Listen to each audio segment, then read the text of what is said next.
Welcome you all two অভিযান 2.0 বাংলা। তাহলে PW বাংলায় তোমাদের সবাইকে জানাই স্বাগতম। আজকে আমি চলে এসেছি আবার দেবজিৎ স্যার, আজকে আবার নতুন আর একটা টপিক নিয়ে। কি টপিক রয়েছে আমাদের কাছে? কোষ চক্র ও কোষ বিভাজন, মানে sell cycle and cell division নিয়ে আমরা করবো আজকে ডিসকাশন। টোটাল সেলের যে আইডিয়াগুলো, সেই আইডিয়াগুলো, cell cycle and cell division, খুব ইন্টারেস্টিং একটা টপিক। বিভিন্ন জায়গা থেকে আমাদের এখান থেকে কোশ্চেন দেয়, তাহলে সেই জায়গাগুলোকে ক্লিয়ার করব। তাহলে প্রত্যেকটা এরিয়াকে নিয়ে আজকে ডিসকাস করার জন্য চলে এসেছি। তাহলে দেখতে থাকো, শিখতে থাকো, পিডব্লিউ বাংলার সাথে থাকো। আর আজকে আমাদের অভিযান ব্যাচে সেল সাইকেল অ্যান্ড সেল ডিভিশনের যে টপিকগুলোকে কভার করব সেটা একদম টোটালি ফুল যে চ্যাপ্টার রয়েছে, ফুল চ্যাপ্টারকে কভার করতে চলেছি। তো রেডি হয়ে যাও, সঙ্গে পেন পেপার। এক্সামিনেশন এসেই গেছে। এক্সামিনেশনের জন্য যেগুলো যেগুলো দরকার হবে, যেরকম যেরকম কোয়েশ্চেন আসতে পারে, যে পার্টগুলো তোমাদের কাছে ইম্পর্টেন্ট, সেই প্রত্যেকটা পার্টকে নিয়ে আমরা ডিসকাস করব আজকের এই ক্লাসে। তাহলে let's start our today's class. আজকের ক্লাস আমরা স্টার্ট করি। তাহলে ফার্স্টেই যেটা নিয়ে আমরা ডিসকাস করব সেটা হচ্ছে যে ছোট্ট একটা অ্যামিবা থেকে পৃথিবীর বৃহত্তম প্রাণী নীলতিমির কথা যদি আমরা বলি, তাহলে প্রত্যেকের মধ্যেই একটা জিনিস কনস্ট্যান্ট, সেটা হচ্ছে প্রত্যেকেই আমার কোষ দ্বারা গঠিত, তাই তো? তাহলে প্রত্যেকের মধ্যে, দেহের মধ্যে কোষ দ্বারা গঠিত। এবার কোষ দ্বারা যে গঠিত, তাহলে কোষকে আমরা কি বলে থাকি? না, কোষকে আমরা বলে থাকি হচ্ছে কোনো একটা উদ্ভিদ বলো বা প্রাণী বলো বা যে কোনো একটা সজীব বস্তুর কথা যদি আমরা বলি, তাহলে সেই বস্তুর বা সেই জীবের গঠনগত ও কার্যগত একক হচ্ছে আমাদের কাছে কোষ। তাহলে কোষকে আমরা গঠনগত ও কার্যগত এককও বলতে পারি।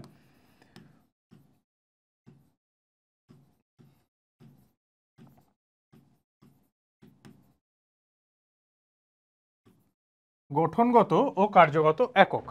এবার এই যে গঠনগত ও কার্যগত একককে আমরা বলছি, সেই কোষের মধ্যে কি হয়ে থাকে?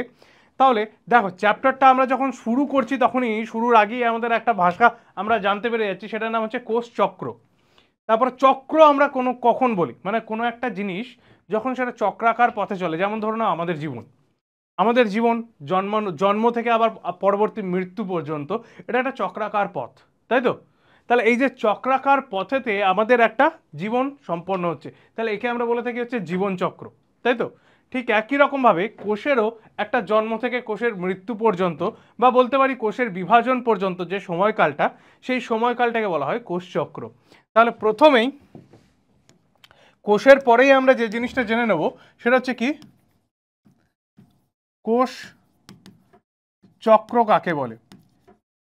ঠিক আছে, কোষ চক্র হলো, এইটা একটা কোষ, সেই কোষটা বৃদ্ধি দেখালো, বড় হলো, বড় হওয়ার পরেতে সেই কোষটার বিভিন্ন ধরনের কার্য সম্পন্ন হলো, তারপরে তার বিভাজন হলো, বিভাজন হওয়ার পর পুনরায় এই কোষের এই চক্রটা চলতে থাকে। তাহলে তৈরি, বৃদ্ধি, বিভাজন, তৈরি, বৃদ্ধি, বিভাজন, ঠিক আছে? একেই বলে থাকি আমরা সাধারণ ভাষায় কোষ চক্র। এবারে এই কোষ চক্রের মধ্যে যদি দেখতে পাই যে কখনো একটা কোষ কি হচ্ছে না, মারা যাচ্ছে, কোষের মৃত্যুকে আমরা বলে থাকি হচ্ছে অ্যাপোপ্টোসিস। তাহলে যখন এই বৃদ্ধি বিভাজন এই চক্রের বাইরে আমার কোনো একটা কোষ যায়, যেমন ধরো এই একটা কোষ ছিল, তার বৃদ্ধি দেখতে পেলাম, সে বিভাজিতও হলো, তারপর এ আর এই জায়গায় না গিয়ে, এর আগের জায়গায় ফেরত না গিয়ে কিসের দিকে যাচ্ছে? না, মৃত্যুর দিকে যাচ্ছে। তাহলে এই রকম যদি আমরা কোনো ঘটনাকে দেখতে পাই, তখন একে আমরা কি বলে থাকি? না, একে বলা হয় অ্যাপোপ্টোসিস। ওকে, অ্যাপোপ্টোসিস মানে হচ্ছে কোষের মৃত্যু। তাহলে কোষ চক্রের নিরিখে আমরা একটা জিনিস বুঝতে পারছি, না, কোষের তৈরি হওয়া, বৃদ্ধি হওয়া। তাহলে এখানে আমি কি পয়েন্ট করতে পারবো? এখানে একটা হচ্ছে আমার কাছে তৈরি, 2 নম্বর এখানে আমি লিখতে পারি বৃদ্ধি, আর 3 নম্বরে আমি এখানে দেখাতে পারি বিভাজন। এই যে তিনটে পর্যায়, এই তিনটে পর্যায়ের মাধ্যমে একটা কোষ চক্রাকার পথে চলতে থাকে, ঠিক আছে? এবার কোষ চক্র সম্পর্কে এইটুকু তো আইডিয়া আমরা পেলাম। এবার এবারে যে আইডিয়াটাতে আমরা যেতে চলেছি সেটা হচ্ছে যে কোষ চক্র আর কোষ বিভাজন। এবার এই কোষ বিভাজনটা কোথায় ঘটে, মানে কি রকম ধরনের হয়? তা কোষ বিভাজন হচ্ছে কোষ চক্রেরই একটা অংশ, একটু আগেই যেটা দেখতে পেলাম। তাহলে কোষ বিভাজন হচ্ছে আমার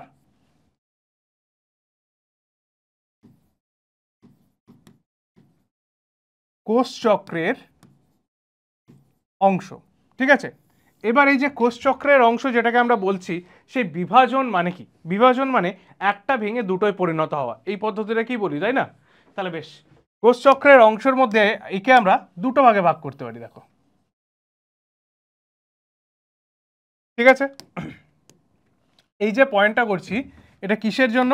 না বিভাজন, এর রেসপেক্টে আমি পয়েন্ট করতে চলেছি।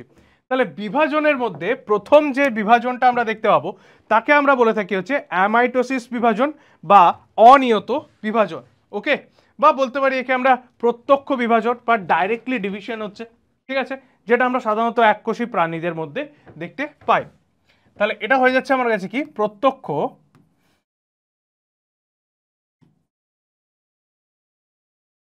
বিভাজন, মানে ডাইরেক্ট ডিভিশন। একে আমরা ইংরেজিতে বলে থাকি অ্যামাইটোসিস। আর যখন একটু উন্নত প্রাণীদের ক্ষেত্রে আমরা দেখতে পাবো, আচ্ছা অ্যামাইটোসিস কাদের মধ্যে দেখতে পাওয়া যায়? অ্যামাইটোসিস সাধারণত এককোষী প্রাণীদের মধ্যে আমরা দেখে থাকি। এবার তার মধ্যে অ্যামিবা, ব্যাকটেরিয়া, এরা সবাই পড়ে, ওকে। এবার অন্যদিকে যেটা আসবে সেটা হচ্ছে আমার কাছে পরোক্ষ বিভাজন। পরোক্ষ বিভাজন মানে কি?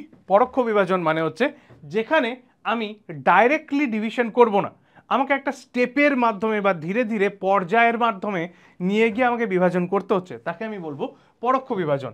তাহলে পরোক্ষ বিভাজনের ক্ষেত্রে পর্যায়ের মাধ্যমে যখন বিভাজন করি, একে দুটো ভাগে ভাগ করা যায়। একটা বিভাজনের নাম হচ্ছে মাইটোসিস কোষ বিভাজন,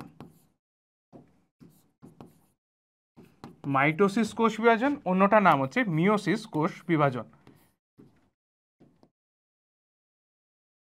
মিওসিস কোষ বিভাজন।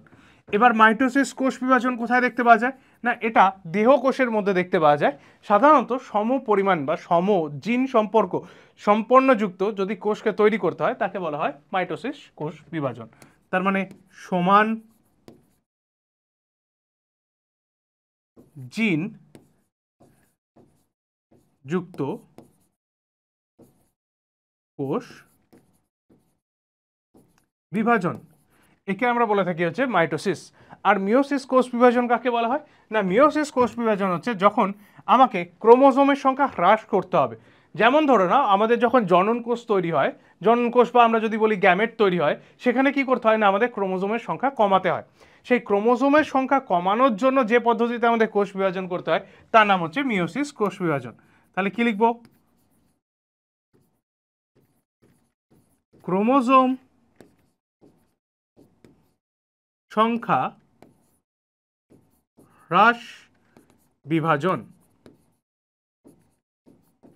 তাহলে একদম পরিষ্কার মাইটোসিস আর মিওসিস কোষ বিভাজন সম্পর্কে আমরা জানতে পারলাম, আর এর দুটোই হচ্ছে আমার কাছে পরোক্ষ বিভাজনের পর্যায়ের মধ্যে পড়ে। তাহলে এখানে তোমাদের যে ছবিটা দেখানো হয়েছে সেটা দেখো কিসের জন্য? না এটা হচ্ছে আমার প্রত্যক্ষ বিভাজনের ছবি। এখানে আমার কাছে একটা কোষ ছিল, সেই কোষটা ধীরে ধীরে ধীরে ধীরে দুটো কোষে কি করে পরিণত হয় সেই জিনিসটা তোমাদের এখানে দেখানো হয়েছে। তাহলে এটা ধরে নাও অ্যামিবা, অ্যামিবা সেই অ্যামিবা প্রথমে তার জিনগত যে উপাদানটা রয়েছে সেই জিনগত উপাদানটা ভাগ করে নিচ্ছে, তারপর দুটো ভাগে ভাগ হয়ে যাচ্ছে। মানে পরপর যে পদ্ধতির মাধ্যমে এ কোষ বিভাজন করছে একে আমরা বলে থাকি হচ্ছে অ্যামাইটোসিস, ওকে। মানে সরাসরি যখন কোষ বিভাজন ঘটে, ক্লিয়ার? এবার এই যে কোষ বিভাজন সম্পর্কে আমরা যখন বলতে যাব, কেন কোষ বিভাজন হয়, কি কাজের জন্য কোষ বিভাজন হয়, এর গুরুত্ব কি, ঠিক আছে, বিভাজনের গুরুত্ব কি? গুরুত্ব হচ্ছে এক নম্বরে কোনো একটা কোষ বিভাজন কেন হয় না সাধারণত এককোষী প্রাণীদের ক্ষেত্রে কোষ বিভাজন পদ্ধতি হচ্ছে তাদের জনন পদ্ধতি। তাহলে এক নম্বরে ওটা লিখতে পারবো যে এককোষী প্রাণীদের কোষ বিভাজন জননের সমান।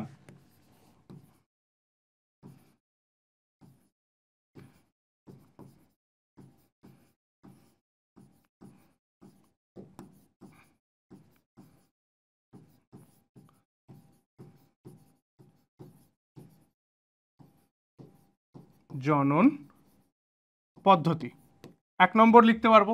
2 নম্বর পয়েন্টে যেটা লেখা যায় সেটা হচ্ছে কি না, কোনো একটা ক্ষতস্থান, আমাদের কোনো একটা হাত কেটে গেল বা কোনো একটা অংশ একটু ছিঁড়ে গেল, সেই ক্ষতস্থান পূরণের জন্য আমাদের দেহে মাইটোসিস কোষ বিভাজন হয়ে থাকে। তাহলে এটাও লিখতে পারি, ক্ষত নিরাময়ের জন্য। 3 নম্বর পয়েন্টে কি লিখতে পারবো না, জনন কোষ, একটু আগেই বললাম জনন কোষের কথা, তাহলে গ্যামেট তৈরি করার জন্য আমাদের এই কোষ বিভাজন হয়ে থাকে। ওকে,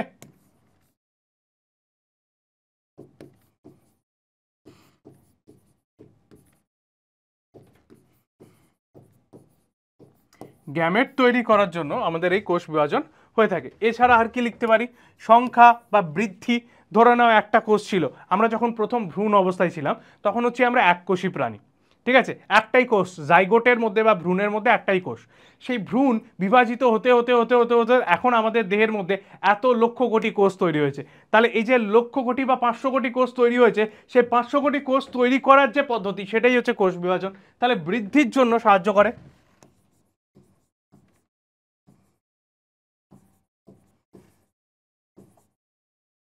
তাহলে এইরকম মোটামুটি 4টে পয়েন্টকে আমি লিখতে পারি, যে পয়েন্টগুলো আমার আসলে বিভাজনের কারণের জন্য উল্লেখযোগ্য। ঠিক আছে, বিভাজনের কি গুরুত্ব সেগুলোকে উল্লেখ করছে। বেশ, এরপরে আমি যে জায়গাটায় চলে আসবো সেটা হচ্ছে যে কোষ বিভাজন, সেখানে যখন পরোক্ষ বিভাজনের কথায় আমরা আসছি, সেই পরোক্ষ বিভাজন কি সরাসরি পরোক্ষ, আমরা কেন পরোক্ষ বিভাজন বলছি সেই জায়গাটা সম্পর্কে এবার একটু জানতে হবে। ঠিক আছে, দেখো না, যখন আমরা পরোক্ষ বিভাজনের কথায় আসি, কোষ বিভাজনের মধ্যে প্রত্যক্ষ তো বুঝতে পারলে সরাসরি হচ্ছে নিম্ন শ্রেণীর প্রাণীদের মধ্যে দেখতে পাওয়া যায়, এককোষী প্রাণীদের মধ্যে সাধারণত দেখতে পাওয়া যায়। এতে কোনো মানে কন্ট্রোলড মেকানিজম নেই, কন্ট্রোলড হয় না। ওকে, আর এবারে যেটা আমি তোমাদের কাছে বলবো সেটা হচ্ছে কি পরোক্ষ পদ্ধতি। এবার পরোক্ষ পদ্ধতি সাধারণত আমরা উচ্চ শ্রেণীর প্রাণীদের মধ্যে দেখতে পাই, প্রাণী উদ্ভিদ সবার মধ্যে দেখতে পাওয়া যায়। কেন কেন তার কারণ হচ্ছে, তারা আমাদের দেহের মধ্যে যতগুলো কোষ রয়েছে না, তারা নিজেদের মধ্যে একটা খুব সুন্দর সোশ্যাল সিস্টেম তৈরি করে রেখেছে। কীরকম সোশ্যাল সিস্টেম? যেমন ধরে নাও, যে আমার লিভারের সেল, তার কাজ হচ্ছে লিভারের ফাংশনকে করা। যে আমার লাংসের সেল, তার কাজ হচ্ছে লাংসের ফাংশনকে করা। তাহলে লাংসের সেল কখনো লিভারের কাজ করবে না, লিভারের সেল কখনো লাংসের কাজ করবে না। ঠিক আছে, তাহলে কি হচ্ছে, তারা নিজেদের মধ্যে, ধরে নাও তুমি যে পাড়ায় থাকো, সেই পাড়ার মধ্যে একটা দিকে দেখতে পাচ্ছ ডাক্তারদের বাড়ি রয়েছে, একটা দিকে দেখতে পাচ্ছ উকিলদের বাড়ি রয়েছে, তাহলে তুমি সেই জায়গাটাকে কি বলবে, ডক্টরস কলোনি। একটা জায়গাকে বলবে তুমি লয়ার্স কলোনি, একটা জায়গায় দেখতে পাচ্ছ সেখানে বলছো ইঞ্জিনিয়ার্স কলোনি, একটা জায়গাকে বলছো তুমি টিচার্স কলোনি। তাহলে আলাদা আলাদা প্রফেশনের লোকজন আলাদা আলাদা জায়গায় রয়েছে। ঠিক আমাদের শরীরের মধ্যেও এরকম আলাদা আলাদা প্রফেশনের জিনিসপত্র আলাদা আলাদা জায়গায় রয়েছে। এবার ধরে নাও ডক্টরস কলোনি থেকে একজন বেরিয়ে এসে সে বললো যে না, আজ থেকে আমি আর ডক্টরস কলোনিতে থাকবো না, আমি এবার গিয়ে লয়ার্স কলোনিতে থাকবো, বা আমি এবার গিয়ে টিচার্স কলোনিতে থাকবো। ওকে, টিচার্স কলোনিতে ওকে একসেপ্টেবল, কোনো ব্যাপার নাই, টিচার্স কলোনিতে সবাই আসতে পারে। কিন্তু সে গিয়ে ইঞ্জিনিয়ার্স কলোনিতে ঢুকতে পারবে না বা লয়ার্স কলোনিতে ঢুকতে পারবে না। যদি মনে করে যে আমি ঢুকবো, যাব, তখন কি হয় না, আমাদের বডির ভেতরে যে সোশ্যাল সিস্টেমটা রয়েছে সেই সোশ্যাল সিস্টেমটা ব্রেক হয়ে যায়। সেই সোশ্যাল সিস্টেমটাকে মেনটেন করার জন্য আমাদের কিছু রুলস অ্যান্ড রেগুলেশনকে মেনে চলতে হয়। তাহলে যখন কোষ বিভাজন হচ্ছে, ডক্টরস কলোনির যে রয়েছে সে যেন ডক্টরস কলোনিতেই থাকে, সেই ব্যাপারটাকে আমাদের এনশিওর করতে হয়। সেই এনশিওরমেন্টটা করার জন্য আমাদের কাছে এই পরোক্ষ কোষ বিভাজন পদ্ধতি দেখতে পাই আমরা। ক্লিয়ার? তাহলে একদম দেখো, একটা গল্পের মতো কত সুন্দর এই জায়গাটা বুঝতে পেরে গেলে। তাহলে প্রত্যক্ষ কোষ বিভাজন যারা করে, তাদের দেহে কিন্তু এরকম কোনো কলোনি তৈরি হয়নি, তারা একটাই কোষী। তাহলে তারা যদি কোষ বিভাজন সরাসরি করেও দেয় তাদের কোনো অসুবিধা কিন্তু কিছু নেই। কিন্তু যারা বহুকোষী প্রাণী তাদের মধ্যে এটা কিন্তু সমস্যা তৈরি হতে পারে। তাহলে পরোক্ষ কোষ বিভাজনের ক্ষেত্রে আমরা এই জিনিসটাকে লক্ষ্য করতে পারি, যাকে আমরা বলে থাকি হচ্ছে কোষচক্র। ক্লিয়ার? পরোক্ষ কোষ বিভাজনের ক্ষেত্রে আমরা যে জিনিসটাকে দেখতে পাই সেটাকে বলে থাকি হচ্ছে কোষচক্র। দেখো, আমরা কোষচক্র বলতে প্রথমে একটা কোষচক্রকে নিয়ে আলোচনা করেছি, সেখানে দেখতে পেয়েছি একটা কোষ, তার বৃদ্ধি, তারপরে মৃত্যু, বা বলতে পারি যে বিভাজন। তাহলে এই যে কোষ, তার বৃদ্ধি আর তার বিভাজন, এটাকে আমরা বিভিন্ন নামে ডেকে থাকি। ঠিক আছে, কিরকম নামে ডেকে থাকি না, এই যে কোষ, পরোক্ষ কোষ বিভাজন দেখতে পাচ্ছ, এই পরোক্ষ কোষ বিভাজনের দুটো দশা, দুটো দশা। একটা দশার নাম হচ্ছে ইন্টারফেস দশা, আর একটা দশার নাম হচ্ছে এম দশা। ঠিক আছে, দুটো দশা কি কি পেলাম? একটার নাম কি বললাম? ইন্টারফেস, আর একটার নাম হচ্ছে আমার এম ফেজ। ওকে, এই যে ইন্টারফেস দশাটাকে দেখতে পাই, সেই ইন্টারফেস দশাটার মধ্যে আসলে কি হয় না, কোনো একটা কোষ তার বৃদ্ধি, তার প্রয়োজনীয় উপাদান তৈরি, সেইগুলো সবই ইন্টারফেস দশার মধ্যে হয়ে থাকে। আর এম ফেজ যে দশাটা রয়েছে, সেই এম ফেজ দশার মধ্যে সাধারণত আমার কোষ বিভাজনটা হয়ে থাকে। ওকে, তাহলে ইন্টারফেসের মধ্যে কি লিখবো? বৃদ্ধি ও উপাদান তৈরি। ওকে, আর এম ফেজের মধ্যে যেটাকে আমরা দেখতে পাবো সেটা হচ্ছে কি আমার কাছে, এখানে আমি সরাসরি লিখতে পারবো কি, এ কোষ বিভাজন করে, মানে বিভাজন দশা। ওকে, বিভাজন দশা। বেশ, এবারে নেক্সট যে পয়েন্টটাতে আমরা আসবো, নেক্সট যে পয়েন্টটাতে আমরা জানবো, সেটা হচ্ছে এই যে ইন্টারফেস দশা যেটাকে আমরা বলছি, যে ইন্টারফেস দশা যেটাকে আমরা বলছি, এই বৃদ্ধি আর উৎপাদন দশাটাকে আমরা তিনটে ভাগে ভাগ করতে পারি। কি কি ভাগ? না, একটা ভাগের নাম হচ্ছে গ্রোথ ওয়ান বা গ্যাপ ওয়ান, গ্যাপ ওয়ান। অন্য ভাগটার নাম হচ্ছে সিনথেসিস, আর একটা ভাগের নাম হচ্ছে আমার গ্যাপ টু। ঠিক আছে, যেটাকে আমরা, একে আমরা G1, একে আমরা S, আর একে আমরা G2, এই তিনটে নামেও চিনে থাকি। ক্লিয়ার? তাহলে G1, S, G2 এই তিনটে নামে চেনা হয়। ওকে, বেশ। আর অন্যদিকে যেটা আমার কাছে বিভাজন দশা রয়েছে, তাকেও আমরা দুটো ভাগে ভাগ করতে পারি। কিরকম দুটো ভাগ? বিভাজন দশার মধ্যে প্রথমে দেখা যায় নিউক্লিয়াসের বিভাজন, যাকে আমরা বলি হচ্ছে ক্যারিওকাইনেসিস। তারপরে হয় যেটা, সেটা হচ্ছে সাইটোপ্লাজমের বিভাজন, তাকে আমরা বলে থাকি হচ্ছে সাইটোকাইনেসিস। তাহলে কি কি পেলাম? দুটো পয়েন্ট, একটা হচ্ছে ক্যারিওকাইনেসিস,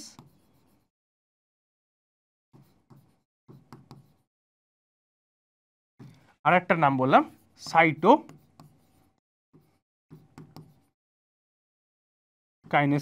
ওকে, এবার এই যে ক্যারিওকাইনেসিস বা নিউক্লিয়াসের বিভাজন, সেই ক্যারিওকাইনেসিসকে আমরা আবার কতগুলো ভাগে ভাগ করে থাকি। ঠিক আছে, তাহলে সেই ক্যারিওকাইনেসিসের ভাগগুলো কি কি? দেখো, এই জিনিসগুলো অলরেডি তোমরা জানো, আবার একবার আমি রিপিট করে দিচ্ছি। কি কি? প্রোফেজ,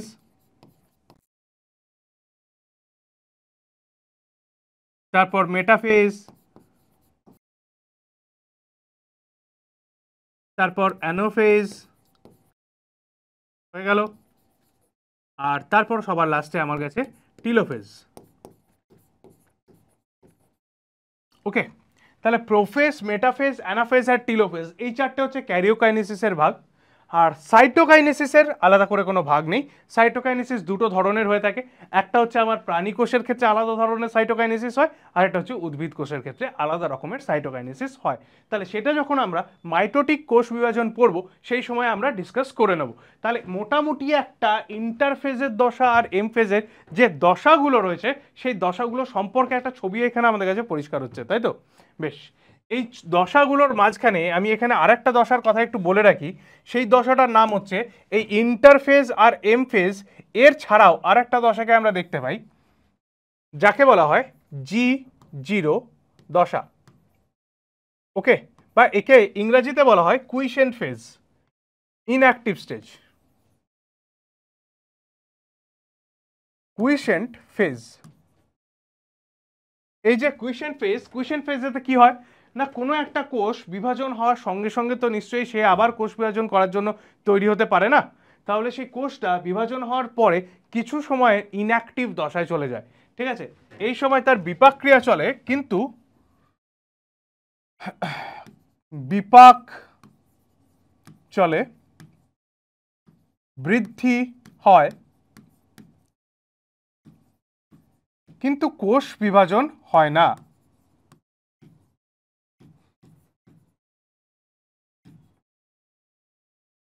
বিভাজন হয় না।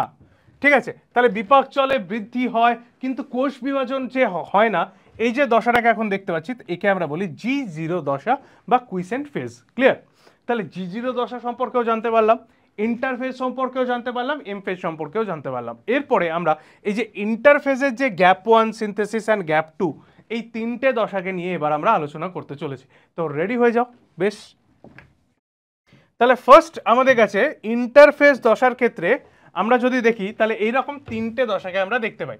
ওকে, দেখো তাহলে এই যে জায়গাটা দেখতে পাচ্ছি এটা হচ্ছে আমাদের কাছে এম ফেজ, আর পুরো যে অংশটা রয়েছে বাকি পুরো অংশটা হচ্ছে আমার কাছে ইন্টারফেজ। ওকে, তাহলে ফার্স্ট একটা জিনিস বলে রাখি যে ইন্টারফেস যে দশাটা সেটা সব থেকে লং দশা। পুরো এই কোষ বিভাজনের যদি আমি দশার কথা বলি সেখানে ইন্টারফেস আর এম ফেজের মধ্যে ইন্টারফেস হচ্ছে আমার দীর্ঘতম, এ হচ্ছে আমার দীর্ঘতম দশা। ক্লিয়ার? বেশ, এম ফেজ হচ্ছে আমার সব থেকে ক্ষুদ্রতম। এবার এই ইন্টারফেজ আর এম ফেজের সময় কতটা হবে এটা ডিপেন্ড করছে বিভিন্ন প্রাণীর ক্ষেত্রে। যেমন ধরো নাও মানুষের ক্ষেত্রে আমি বললাম তোমাদের যে 24 ঘন্টা আমাদের সময় লাগে, ঠিক আছে। তার মধ্যে ইন্টারফেজের মধ্যে আমাদের প্রায় 23 ঘন্টা কোষ থাকে, আর 1 ঘন্টা আমাদের এম ফেজের মধ্যে থাকে। ইস্টের ক্ষেত্রে এই সময়টাই হয়ে যায় 90 মিনিট, মানে ইস্টের ক্ষেত্রে পুরো কোষ বিভাজনটা করতে সময় লাগে হচ্ছে 90 মিনিট। ওকে, এরপরে যদি আমি বলি ইকোলাই, ইকোলাই আমার ব্যাকটেরিয়ার মধ্যে পড়ে, ইউনিসেলুলার, ইউক্যারিওটিক, ইউনিসেলুলার, প্রোক্যারিওটিক। তাহলে ইউনিসেলুলার প্রোক্যারিওটিক ব্যাকটেরিয়ার মধ্যে যখন ইকোলাইয়ের কথা বলবো তার সময় লাগে হচ্ছে 20 মিনিট। তার মানে বুঝতে পারছো যে যত আমরা উন্নত প্রাণীর দিকে যাচ্ছি তত এই কোষ বিভাজন খুব ধীরে ধীরে হচ্ছে, মানে সময় নিয়ে হচ্ছে, ঠিক করে হচ্ছে। সেই কারণের জন্য আমরা এদের পরোক্ষ কোষ বিভাজন বলে থাকি। ক্লিয়ার? বেশ, চলে এসো এবার ইন্টারফেজের দশাগুলোতে আলোচনা করা যায়।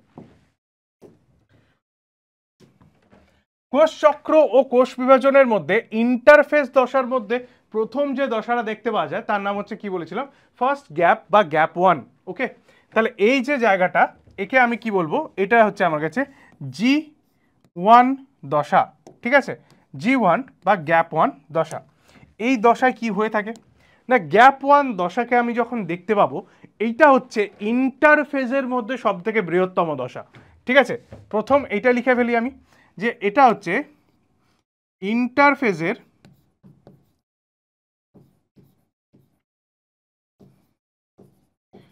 দীর্ঘতম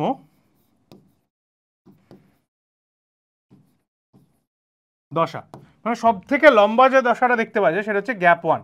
এই গ্যাপ 1 দশাতে যে প্রয়োজনীয় প্রোটিন, অ্যামাইনো অ্যাসিড, নিউক্লিওটাইড যেগুলো যেগুলো দরকার পরবর্তী কোষ বিভাজনের জন্য সেই সমস্ত জিনিস তৈরি হতে শুরু করে দেয়। ঠিক আছে, তাহলে কি কি বললাম না, এই সময় প্রোটিন, নিউক্লিওটাইড,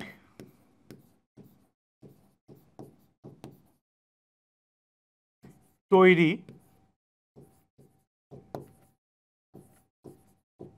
শুরু হয়। ওকে, 3 নম্বর পয়েন্টে কি লিখতে পারবো না, 3 নম্বর পয়েন্টে লিখবো গ্যাপ 1 দশার মধ্যে এই সময়তে আমার ক্রোমোজোমের যে আকৃতি, ঠিক আছে, সেই আকৃতি ধীরে ধীরে কনডেন্স হওয়া স্টার্ট করে। এক তার এছাড়া আর কি কি দেখতে পাবো, কিছু কিছু উপাদান যেমন ধরো না এটিপি তৈরি করতে হবে, সেই এটিপির উৎপাদন এখানে তৈরি হয়। এটিপি তৈরি হয় এই দশায়। ক্লিয়ার? তাহলে ইন্টারফেজের গ্যাপ 1 দশার মধ্যে আমি এই কাজগুলোকে দেখতে পাচ্ছি। এরপরে এরপরে আচ্ছা, এইখানে যে আমি প্রোটিন লিখেছি সেই প্রোটিনের মধ্যে একটা দুটো নামও মনে রাখতে পারো, যে প্রোটিনের জন্য এখানে এই এস দশার জন্য আমার কিছু প্রোটিন দরকার পড়ে। সেই প্রোটিনগুলো আদতে হচ্ছে একটা এনজাইম, যেমন ধরে নাও ডিএনএ পলিমারেজ, সেই প্রোটিনটা তৈরি হয় হচ্ছে আমার G1 দশায়। যেমন ধরে নাও আরএনএ পলিমারেজ, সেই প্রোটিনটা তৈরি হয় হচ্ছে আমার G1 দশায়। হেক্সোকাইনেজ, হেলিগেজ, এসএসবি প্রোটিন, এই প্রত্যেকটা যে নামগুলো বলছি সেই প্রত্যেকটা প্রোটিনই আমার কিন্তু G1 দশায় অলরেডি তৈরি হয়ে যায়। কেন তৈরি হয় এই প্রোটিনগুলো না, কারণ এই প্রোটিনগুলো G1 এর পরবর্তী যে ধাপ এস দশায় আমার দরকার পড়বে বলে। তাহলে এস দশায় এদের দরকার পড়ছে, তাহলে এস ফেজ বা সিনথেসিস ফেজ নিয়ে এবার আমরা আলোচনা করি। তাহলে এস দশা, এস দশার মধ্যে যে মেন কাজটা হয়ে থাকে সেটা হচ্ছে কি, ডিএনএর প্রতিলিপিকরণ হয়।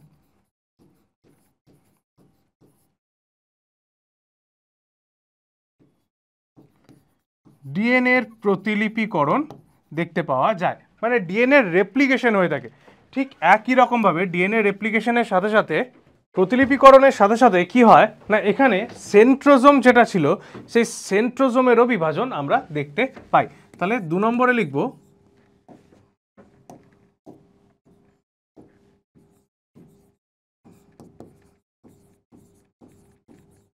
সেন্ট্রোজোমের বিভাজন। এবার এইখানে আরেকটা জিনিস একটু বুঝে নাও যে প্রতিলিপিকরণ বলতে কি বোঝায়। প্রতিলিপিকরণ বলতে বোঝায় হচ্ছে, যদি ধরে নাও আমার কাছে ক্রোমোজোমটা এইরকম অবস্থায় থাকে, G1 দশাতে আমি ক্রোমোজোমটাকে এরকম অবস্থায় দেখতে পাই, ঠিক আছে। তো এস ফেজের মধ্যে ক্রোমোজোমটা এরকম থেকে ধীরে ধীরে এই দশাতে পরিণত হয়ে যায়, এই দশাতে এইভাবে পরিণত হয়ে যায়। তাহলে প্রতিটা যে বাহুগুলো দেখতে পাচ্ছ সেই বাহুগুলো কি হচ্ছে না, নিজেদের আর একটা করে রেপ্লিকেশন মানে প্রতিলিপি করছে, এখানে তৈরি করছে। ক্লিয়ার? বেশ, কিন্তু কখনোই মনে রাখবে একটা জিনিস, মনে রাখবে যে এখানে কিন্তু ক্রোমোজোমের সংখ্যা বৃদ্ধি পেয়ে যায় না। হ্যাঁ, ক্রোমোজোমের সংখ্যা যতগুলো ছিল ততগুলোই থাকে। এইখানে দেখো ক্রোমোজোমের সংখ্যা যতগুলো ছিল ততগুলোই থাকে, শুধুমাত্র এদের একটা করে বাহু নতুন করে তৈরি হয়, প্রতিলিপি তৈরি হলো। নেক্সট এরপরে আমরা যে দশাটাকে দেখতে পাই তার নাম হচ্ছে আমার কাছে G2 দশা, G2 দশা, ঠিক আছে। এই যে G2 দশা যেটা দেখতে পাওয়া যায় সেটা হচ্ছে ইন্টারফেজের মধ্যে সব থেকে ছোট দশা। এবার ইন্টারফেজের মধ্যে সব থেকে ছোট যে দশাটা রয়েছে সেই দশায় কি হয়, প্রথমে যেরকম G1 দশায় দেখতে পেয়েছিলাম যে এটা ইন্টারফেজের মধ্যে দীর্ঘতম, ওরকম লিখে ফেলি যে এটা হচ্ছে ইন্টারফেজের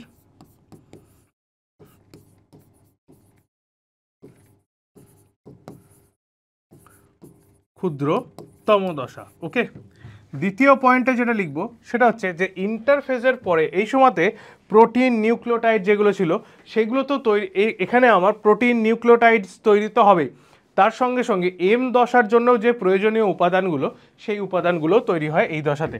তাহলে কি লিখবো, এম ফেজের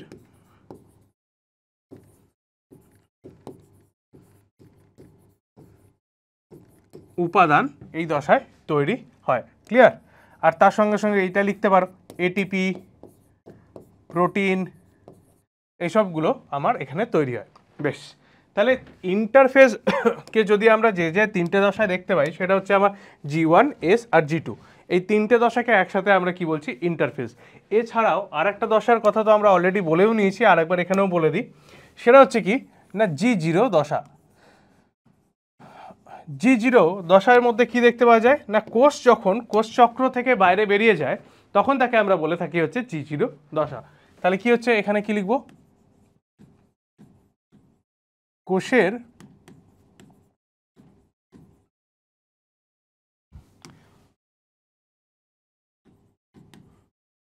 কোষচক্র ত্যাগ, ঠিক আছে, কোষের কোষচক্র ত্যাগ, এই যে দশাটাকে দেখতে পাচ্ছি সেটা হচ্ছে আমার কাছে G0 দশা। এবারে প্রত্যেকটা দশাকে যখন একটা দশা থেকে আরেকটা দশার মধ্যে যাচ্ছে, স্থানান্তর হচ্ছে, তখন এদের মাঝখানে না কিছু চেক পয়েন্টকে আমরা দেখতে পাই। এবার চেক পয়েন্ট জিনিসটা কি প্রথমে আগে একটু তোমাদের বলে দিই না, চেক পয়েন্ট জিনিসটা হচ্ছে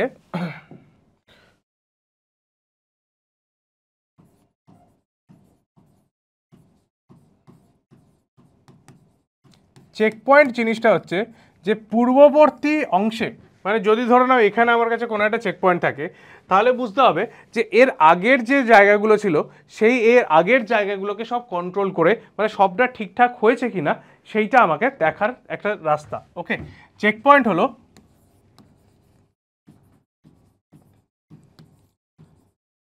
আগের অবস্থার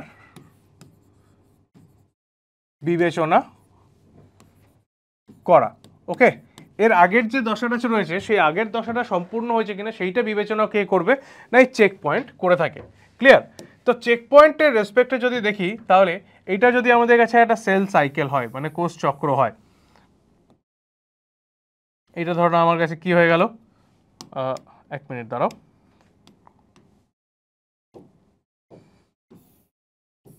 এই আমার কাছে কোষ চক্র।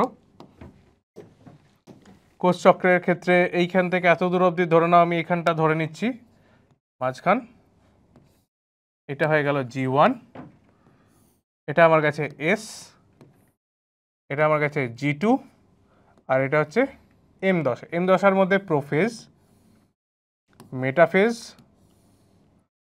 Anaphase, টিলোফেজ, cytokinesis. এই হচ্ছে আমার কোষ চক্রের একটা সহজ চিত্র, একদম সহজ একটা চিত্র। তাহলে কোন কোন জায়গায় আমাকে চেক পয়েন্টে আনতে হবে? না, একটা চেক পয়েন্টকে দেখতে পাই হচ্ছে আমি এইখানে, সেই চেক পয়েন্টটার নাম হচ্ছে আমার G1S চেক পয়েন্ট। এই দেখো এইখানটায় দেখতে পাচ্ছ, এইটা হচ্ছে আমার কাছে G1 আর S10 মাঝখানে, G1 থেকে S10 মাঝখানে একটা চেক পয়েন্টকে পাওয়া যায়। নেক্সট আমরা দেখতে পাই যেটা, সেটা হচ্ছে কোথায় না S থেকে G2-তে যাওয়ার আগে, S থেকে G2-তে যাওয়ার আগে। আর একটা দেখতে পাওয়া যায় G2 থেকে M-এ প্রবেশ করার আগে, সেটাকে বলি আমরা G2M চেক পয়েন্ট। এই তিনটে চেক পয়েন্টকে আমরা দেখতে পাই, এই তিনটে চেক পয়েন্টকে আমরা দেখতে পাই। এই তিনটে চেক পয়েন্টেই একটা প্রোটিন আছে, তার নাম হচ্ছে CDK। ওকে, এর ফুল ফর্ম হচ্ছে সাইক্লিন ডিপেন্ডেন্ট কাইনেজ। নাম থেকেই বুঝতে পারছো কাইনেজ মানে এটা একটা ভঙ্গক উৎসেচক, মানে কোনো একটা জিনিসকে ভেঙে দেয়, ঠিক আছে? তাহলে সাইক্লিন ডিপেন্ডেন্ট কাইনেজ নামে একটা উৎসেচক রয়েছে। আর অন্যদিকে আর একটা, তাহলে সাইক্লিন বলে কেউ কোনো একটা প্রোটিন রয়েছে, এদের দুজনকে একসাথে বলা হয় সিডিকে সাইক্লিন। এই সিডিকে সাইক্লিন আমার এই চেক পয়েন্টের কাজ করে, ঠিক আছে? সিডিকে আর সাইক্লিন আমার এই চেক পয়েন্টের কাজ করে। যদি সাইক্লিন আমার তৈরি হয় তাহলে সিডিকে তাকে ভাঙতে পারবে, আর ভাঙতে পারলেই পরের ধাপে এগোতে দেবে। যদি ভাঙতে না পারে, যদি ধরে নাও এর মধ্যে থেকে কোনো একটা প্রোটিন তৈরি করার কাজেতে সাইক্লিন প্রোটিন আমার তৈরি হলো না, যখনই দেখবে তৈরি হচ্ছে না তখন সিডিকে কাজ করতে পারবে না, কাজ করতে না পারলেই তাকে আগের দশায় আটকে রেখে দেবে। তাহলে এই দশাটাকে, এটাই হচ্ছে এই সিডিকে আর সাইক্লিনের কাজ। সিডিকে সাইক্লিন চেক পয়েন্টটাকে এইভাবে নিয়ন্ত্রণ করে থাকে যে এক একটা দশার মধ্যে এক একটা বিভিন্ন ধরনের সাইক্লিন প্রোটিন তৈরি হয়, তার জন্য বিভিন্ন ধরনের নির্দিষ্ট সিডিকে প্রোটিন রয়েছে। সেই সিডিকে প্রোটিন সাইক্লিন প্রোটিনকে ভাঙলে তবেই এ পরের দশায় এগোতে পারবে, নইলে এগোতে পারবে না। তাহলে প্রত্যেকটা জায়গায় G1 থেকে এসে একটা চেক পয়েন্ট দেখতে পাওয়া যায়, S দশা থেকে G2-তে একটা চেক পয়েন্ট দেখতে পাওয়া যায়, G2 থেকে M-এতে একটা চেক পয়েন্ট আমরা দেখতে পাই। ওকে, এবার প্রত্যেকটা দশার কাজ তোমরা অলরেডি জেনে গেছো, G1, S, G2। তাহলে এই যে প্রত্যেকটা দশার কথা বলছি, এই প্রত্যেকটা দশায় সেই পার্টিকুলার জিনিসটাকে, মানে যে কাজগুলো আছে সেই কাজগুলোকে নিয়ন্ত্রণ করার জন্য এই চেক পয়েন্টকে আমরা দেখতে পাই। কারণ এই যে জায়গাটা দেখতে পাচ্ছ সেল সাইকেল, সেল সাইকেল কিন্তু সেল সাইকেলের মধ্যে ইন্টারফেস দশাটা, যে কোষ বিভাজনই হোক না কেন, এরপর আমরা দেখতে পাবো দুটো ধরনের কোষ বিভাজন হয়, একটা মাইটোসিস একটা মিওসিস। যে কোষ বিভাজনই হোক না কেন তার মধ্যে এই যে জায়গাটা, এটা একবারই হয়ে থাকে, সেই জন্য বাকি জিনিসটাকে আমার কন্ট্রোল করতে হয়। বেশ, নেক্সট এবারে আমার কাছে চলে আসো কোষচক্রের মধ্যে বাকি যে এম দশা, সেই এম দশা নিয়ে আমরা আলোচনা করতে চলেছি। বেশ, এম দশা, এই যে এম দশাকে আমরা মাইটোসিস দশা বা মাইটোটিক দশাও বলে থাকি। এর মধ্যে কি হচ্ছে না, এর মধ্যে একে দুটো ভাগে ভাগ করা যায়, এম দশাকে দুটো ভাগে ভাগ করা যায়। কিরকম না, একটা দশার নাম হচ্ছে ক্যারিওকাইনেসিস,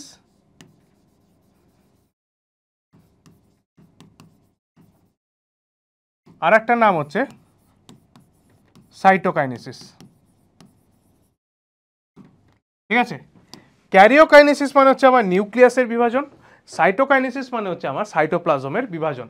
ক্যারিওকাইনেসিসে আমি দেখতে পাবো কি, যে একটা নিউক্লিয়াস, মানে এটা যদি একটা কোষ হয় তার ভেতরে একটা নিউক্লিয়াস, সেই নিউক্লিয়াসটা বিভাজিত হয়ে গিয়ে দুটো নিউক্লিয়াসে পরিণত হলো, তাহলে এটাকে বলবো আমি ক্যারিওকাইনেসিস। ক্লিয়ার? আর সাইটোকাইনেসিসের মধ্যে এই একটা কোষ যার মধ্যে ধরে নাও দুটো নিউক্লিয়াস রয়েছে, সে আমার কি হয়ে গেল, এরকমভাবে বিভাজিত হয়ে গিয়ে দুটো আলাদা কোষে পরিণত হলো।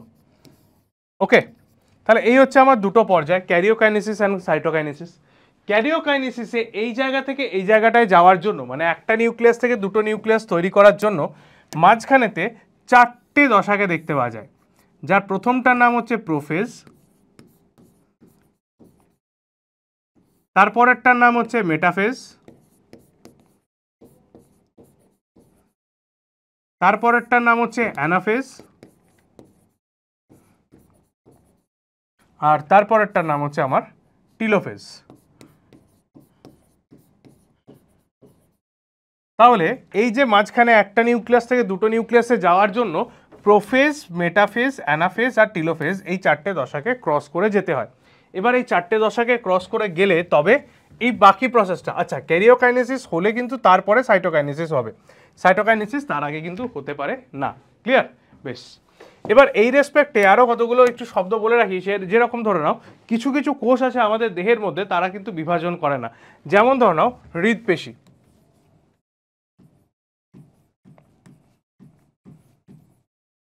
এই বিভাজন করে না। তারপরে নিউরন বিভাজন করে না। এরকম ধরনের কিছু কোষ আছে আমাদের দেহেতে বিভাজন করে না। আর বাকি যে এই যে এম দশার কথা দেখতে পাচ্ছি, তার গুরুত্ব কি? এম দশার গুরুত্ব কি? না, গুরুত্ব হচ্ছে এক নম্বরে এই দশাটা মানে বিভাজন, কোষ বিভাজন আমাদের সাধারণত যে যে কাজগুলো করে থাকে সেই প্রত্যেকটা জিনিসে এম দশার গুরুত্ব হিসেবে আমরা দেখতে পাবো। তার মধ্যে এক নম্বরে কি লিখতে পারবো? না বৃদ্ধি, দু নম্বরে ক্ষয়পূরণ, এখানে দেখতে পাচ্ছ ক্ষতস্থান নিরাময়,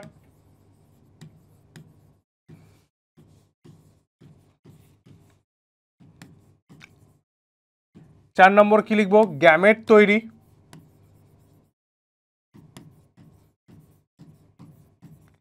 ঠিক আছে? এই প্রত্যেকটাই আমার এম দশা করে থাকে। ওকে, বেশ। এই গ্যামেট তৈরি করার জন্য একটা বিশেষ পদ্ধতির কোষ বিভাজনকে আমাদের করাতে হয়, তার নাম হচ্ছে মিওসিস।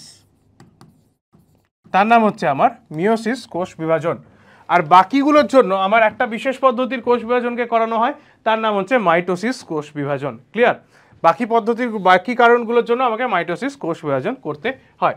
বেশ, এবারে মাইটোসিস কোষ বিভাজনের মধ্যে আসা যাক। মাইটোসিস কোষ বিভাজনের মধ্যে আসা যাক। দেখো, মাইটোসিস কোষ বিভাজন এই মেয়েদের খোঁপা বাঁধার মতনই সহজ জিনিস। মাইটোসিস কোষ বিভাজন ঠিক মেয়েদের খোঁপা বাঁধার মতনই আমাদের সহজ জিনিস, খুব ইজিলি বোঝা যায়। কীরকম দেখো না, প্রথমে এই যে চারটে দশাকে দেখতে পাচ্ছ, এই চারটে দশা একদম আমাদের ঠিক নিউক্লিয়াসের ভেতরে যেরকমভাবে কোষের মধ্যে বিভাজন হয় সেই চারটে দশা অনুযায়ী দেখো যে চুলের খোঁপাগুলো বানানো হয়েছে। দেখো, প্রথম যে দশাটাকে দেখতে পাই তার নাম হচ্ছে প্রোফেজ। এই দশাটা, এই দশার মধ্যে কি দেখতে পাওয়া যায় না, প্রোফেজ দশার ছবি তোমরা দেখেছো অলরেডি। প্রোফেজ দশায় এরকম ধরনের নিউক্লিয় পর্দার ধীরে ধীরে বিলুপ্তি হয়। নিউক্লিয় পর্দার বিলুপ্তি। দু নম্বর পয়েন্টে কি লিখবো? ক্রোমোজোমগুলি ঘনীভূত হয়।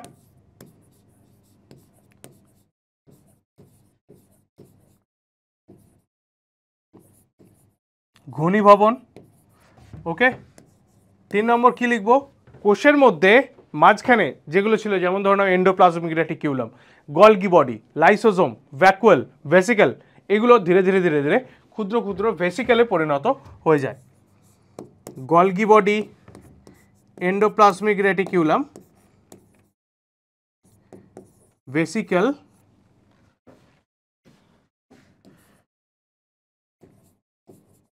হয়। বেশ, আমরা ছবি হিসেবে পরেরটাতে আমরা এর পরে দেখে নেব, কোনো অসুবিধা কিছু নেই। প্রোফেজের পরের যে দশাটাকে আমরা দেখতে পাই, প্রোফেজের পরের যে দশাটাকে দেখতে পাই তার নাম হচ্ছে মেটাফেজ। মেটাফেজে ঠিক এইরকম ভাবে ক্রোমোজোমগুলো অক্ষীয় অঞ্চলের মধ্যে এসে জড়ো হয়। ঠিক আছে? তাহলে মেটাফেজের মধ্যে কি দেখতে পাবো না, ক্রোমোজোম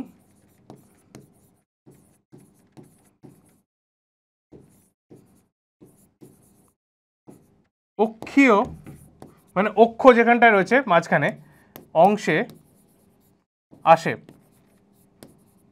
ক্লিয়ার? দু নম্বর পয়েন্টে কি দেখতে পাবো?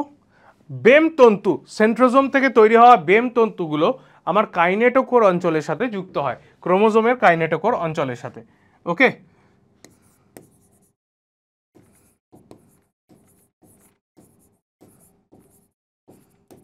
বেম তন্তু যুক্ত হয়। ক্লিয়ার? নেক্সট চলে আসো, এরপরে যেটা দেখতে পাওয়া যায় সেটা হচ্ছে আমার কাছে অ্যানাফেজ। অ্যানাফেজেতে আমরা ক্রোমোজোমগুলোকে দুটি মেরুর দিকে চলন দেখতে পাই। ক্রোমোজোমগুলো দেখো দুটো মেরুর দিকে চলন দেখাচ্ছে। ওকে, দেখো এখনো মেরুতে পৌঁছায়নি, এটা মেরুতে পৌঁছায়নি, দুটো মেরুর দিকে এরকম চলন দেখাচ্ছে, তাহলে এটা হয়ে যাচ্ছে আমাদের কাছে অ্যানাফেজ। তাহলে এখানে কি লিখবো? ক্রোমোজোমের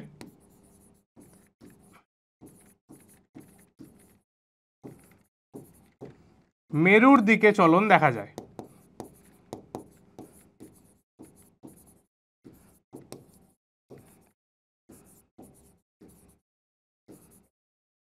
এটা 1 নম্বর। 2 নম্বর পয়েন্টে কি দেখতে পাবো না, ক্রোমোজোমগুলো এই সময় জে, ভি, এল, আই এরকম আকৃতির দেখতে পাওয়া যায়। কি কি বললাম? জে, ভি, এল আর আই আকৃতির হয়। ওকে, বেশ। লাস্ট আমাদের কাছে সবার শেষ যেটা রয়েছে সেটার নাম হচ্ছে টিলোফেজ। টিলোফেজেতে যেটা দেখা যায় সেটা হচ্ছে কি, আবার নিউক্লিয় পর্দার পুনরায় আবির্ভাব হয়। তাহলে প্রথমে ওটা লিখে ফেলি।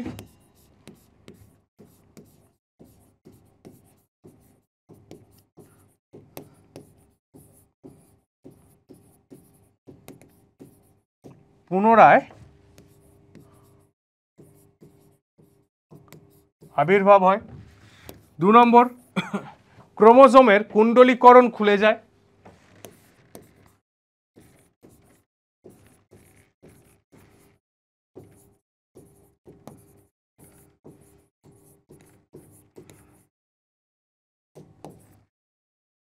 কি হলো রে ভাই?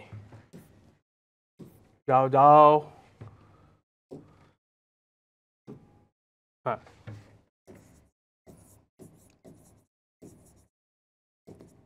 ঠিক আছে, ক্রোমোজোমের কুণ্ডলীকরণ খুলে যায় আর এর মধ্যে সেন্ট্রোজোম মানে এর ডিভিশন হওয়া স্টার্ট হয়। ক্লিয়ার? বেশ, নেক্সট চলে এসো যে আলটিমেটলি কি হচ্ছে না, এর মধ্যে সাইটোপ্লাজমিক ডিভিশন দেখতে পাই। আচ্ছা, সাইটোপ্লাজমিক ডিভিশনে যাওয়ার আগে আগে আমরা প্রথমে কোষের যে বিভাজনগুলো সেই বিভাজনটা সম্পর্কে একটু দেখে নেব।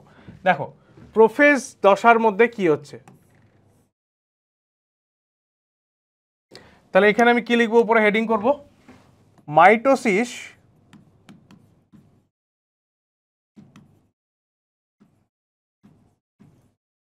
কোষ বিভাজন। মাইটোসিস কোষ বিভাজনের দশা। ক্লিয়ার? প্রথম যে দশাটা রয়েছে সেটা হচ্ছে এটা, যদি আমার কাছে একটা কোষ, ঠিক আছে, কোষ, তাহলে এই বাইরে যেটা দেখতে পাচ্ছি সেটা হচ্ছে কোষ পর্দা। কোষ পর্দার মধ্যে আমরা নিউক্লিয়াস দেখছি। তাহলে নিউক্লিয়াস কেমন হয় না, নিউক্লিয়াস আমাদের এরকম ধরনের একটা আকৃতির হয়ে থাকে,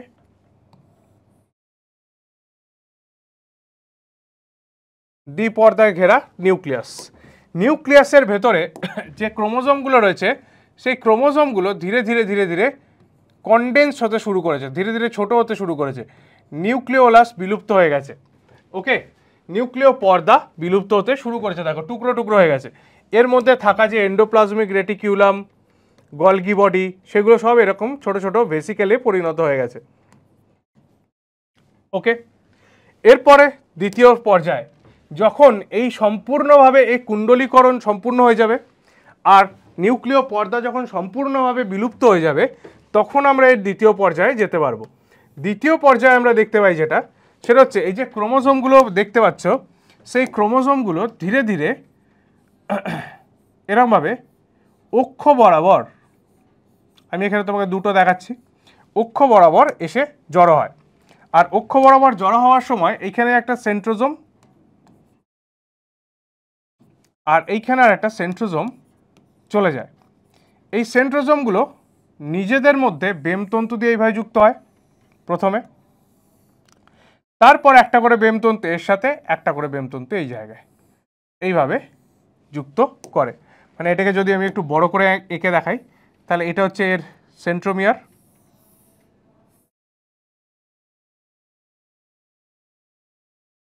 এটা হচ্ছে ক্রোমোজোমের বাহু দুটো। এই সেন্ট্রোমিয়ার অঞ্চলেতে এরকম একটা চাকতির মতো অংশকে আমরা দেখতে পাই। একে কি বলে না, এর নাম হচ্ছে আমার কাছে কাইনেটোকোর। সেই কাইনেটোকোর অঞ্চলেতে এরকমভাবে এসে বেমতন্তু যুক্ত হয়।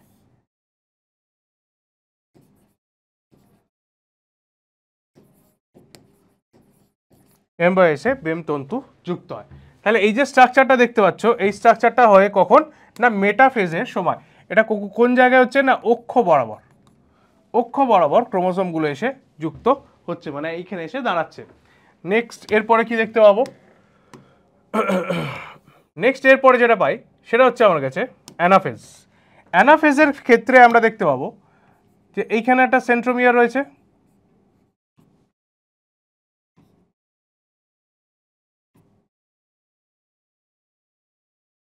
এরা নিজেদের মধ্যে এইভাবে যুক্ত।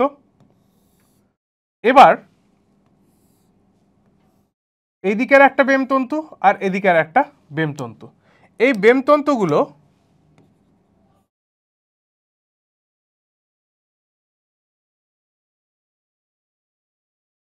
ক্রোমোজোমগুলোকে নিজের দিকে এইভাবে টেনে, এইটা ধরে নিন, ধরে নাও এইরকমভাবে এইখান থেকে উপরের দিকে এইভাবে চলে যাচ্ছে, তাহলে এইভাবে নিজের দিকে নিয়ে যায়। ক্লিয়ার? এখানেতে যদি ধরে নাও ক্রোমোজোমের সেন্ট্রোমিয়ারটা আমার কাছে এই উপরের দিকে হয়, ওকে, তাহলে একে আমার দেখতে লাগে জে এর মতো।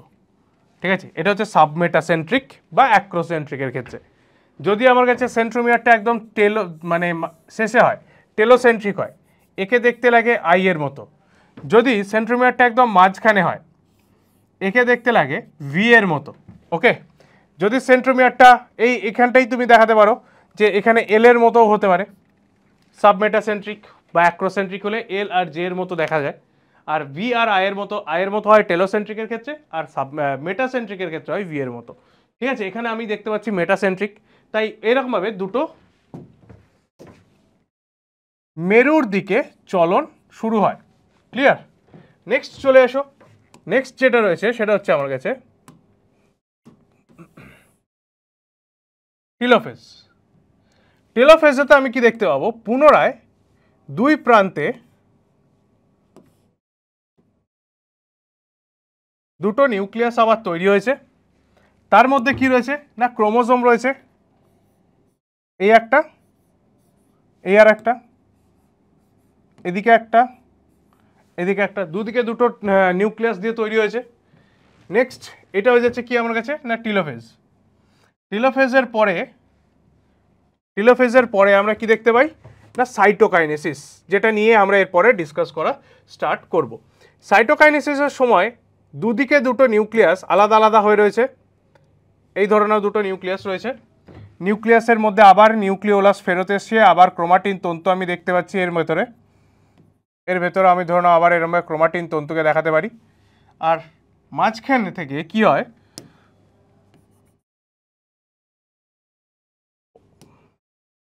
মাঝখান থেকে কি হয়ে যায় না এইখানটা আর এই অংশটা, এই যে দুটো জায়গা দেখতে পাচ্ছ, এই দুটো জায়গা এরকম ভেতরের দিকে ঢুকে আসতে শুরু করে, এরকম ভাবে ভেতরের দিকে ঢুকে আসতে শুরু করে। এইভাবে আমার দুটো আলাদা কোষে পরিণত হয়, একে আমি বলি সাইটোকাইনেসিস। তাহলে পরপর নামগুলো এবার লিখে ফেলি। এটা হচ্ছে আমার কাছে প্রোফেজ, এটা হয়ে যাচ্ছে মেটাফেজ, এটা আমার কাছে অ্যানাফেজ, এটা আমার কাছে টেলোফেজ, আর এটা হচ্ছে আমার কাছে সাইটোকাইনেসিস। হয়ে গেল?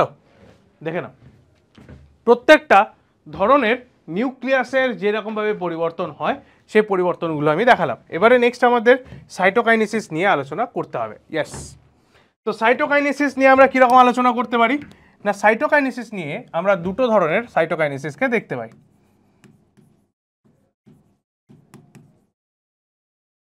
দুটো ধরনের সাইটোকাইনেসিসকে দেখতে পাই। কীরকম ধরনের না একটা হচ্ছে প্রাণী কোষের সাইটোকাইনেসিস আর একটা হচ্ছে উদ্ভিদ কোষের সাইটোকাইনেসিস।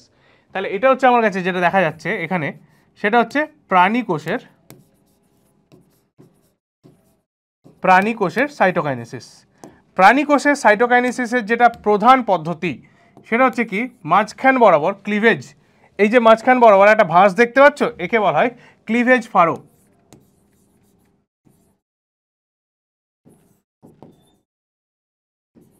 এই ক্লিভেজ ফারো বরাবর বাইরে থেকে ভেতরের দিকে এর কোষ বিভাজনটা হয়।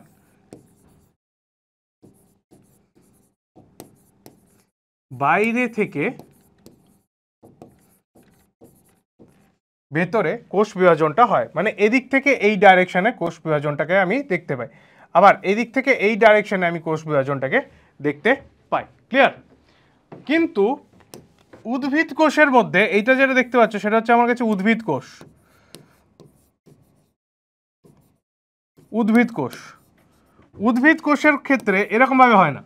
উদ্ভিদ কোষের ক্ষেত্রে মাঝখানে কোষ পাত গঠন দেখতে পাওয়া যায়। ঠিক আছে, কোষ পাত। কোষ পাত কি দিয়ে তৈরি হয় না, কোষ পাত আমার calcium ion Ca2+ plus pectin,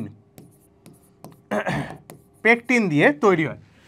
2 নম্বর, এটা কোথায় হয় না ভেতর থেকে বাইরের দিকে। তাহলে ভেতর থেকে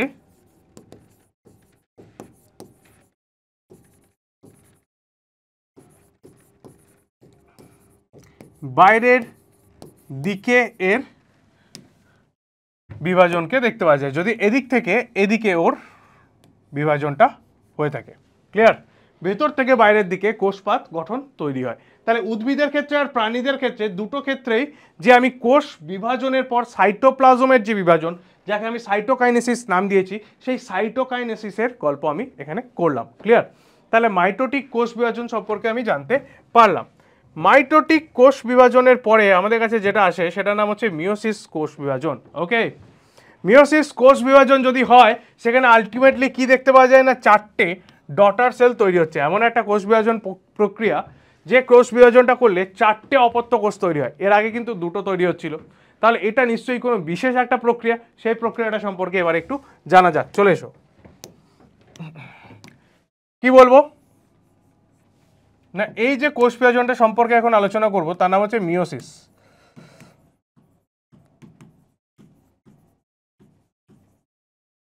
মিওসিস কোষ বিভাজন।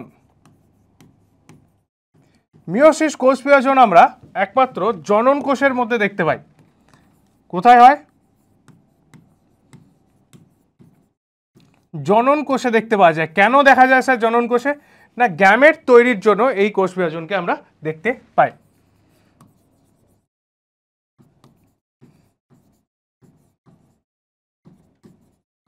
ঠিক আছে, গ্যামেট গঠনের জন্য এই কোষ বিভাজনকে দেখতে পাওয়া যায়।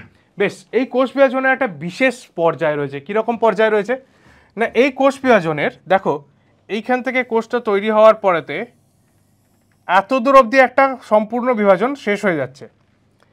তারপরে আবার একটা এইখান থেকে এইখান পর্যায় অবধি আর একটা কোষ বিভাজনকে আমরা দেখতে পাচ্ছি। তাহলে এই যে দুটো বিভাজনে দুটো আলাদা নাম দেওয়া হয়। কিরকম না, প্রথমে এইখান থেকে এত দূর অবধি যে পর্যায়টাকে দেখা যাচ্ছে তার নাম হচ্ছে মিওসিস 1।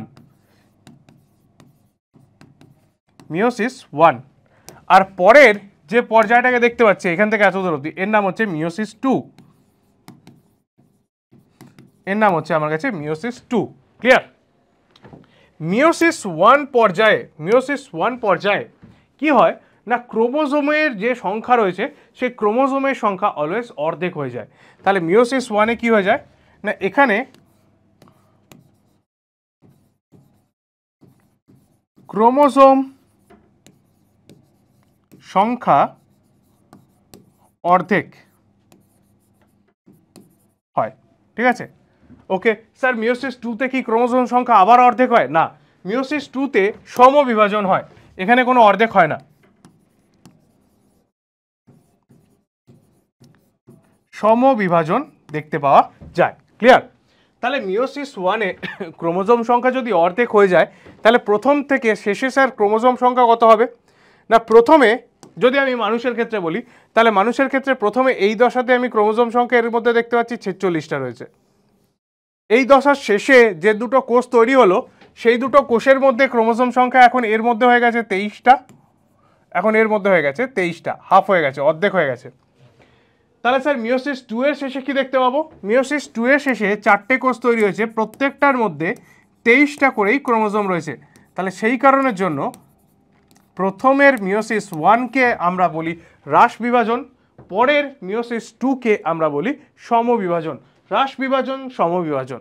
ওকে, একটা কোষ বিভাজনের দুটো আলাদা আলাদা ভাগ। ক্লিয়ার? বেশ, তো শেষ পর্যন্ত 4টে কোষ তৈরি হয়। স্যার এই যে 4টে কোষ তৈরি হচ্ছে, কেন আমি সংখ্যাকে কমাচ্ছি, হ্রাস কেন করা হয় স্যার? 3 নম্বর পয়েন্ট, ক্রোমোজোম সংখ্যা হ্রাস করা হয় তার কারণ জীবেদের মধ্যে ক্রোমোজোমের সংখ্যাকে ধ্রুবক রাখার জন্য। ওকে,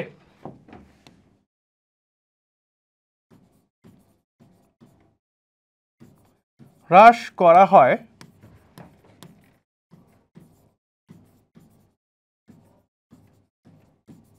জীবেদের মধ্যে ক্রোমোজোম সংখ্যা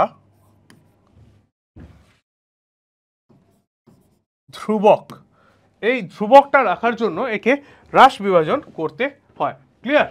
দেখো, এই যে হ্রাস বিভাজনের কথা বলছি আমি, সেই এই বিভাজনটাকে পুরো যদি ভাগে ভাগ করি তাহলে দুটো ভাগে ভাগ করা যায়, তোমাদের বলেই দিয়েছি অলরেডি। তাহলে এই বিভাজনের এরপরে প্রোফেজ যে দশাটা, সব প্রত্যেকটাকেই আমরা আলাদা আলাদা করে নাম করি। Prophase 1, metaphase 1, anaphase 1, টিলোফেজ 1, prophase 2, metaphase 2, anaphase 2, টিলোফেজ 2। এবার প্রোফেজ 2 আর টিলোফেজ 1 এদের দুজনের মাঝখানে একটা ছোট্ট সাইটোপ্লাজমের ডিভিশন হয়, তাকে আমরা বলি হচ্ছে ইন্টারকাইনেসিস। ক্লিয়ার? চলো, কি কি বললাম প্রত্যেকটা পয়েন্টকে একবার ব্রিফ করে দিই। দেখো কি বললাম, মিওসিস, মিওসিসকে দুটো ভাগে ভাগ করা যায়। মিওসিস 1, অন্যটার নাম হচ্ছে মিওসিস 2। মিওসিস 1 এর কি কি ভাগ রয়েছে? মিওসিস 1 এর ভেতরে ভাগ রয়েছে প্রথম যেটা, সেটা হচ্ছে প্রোফেজ 1,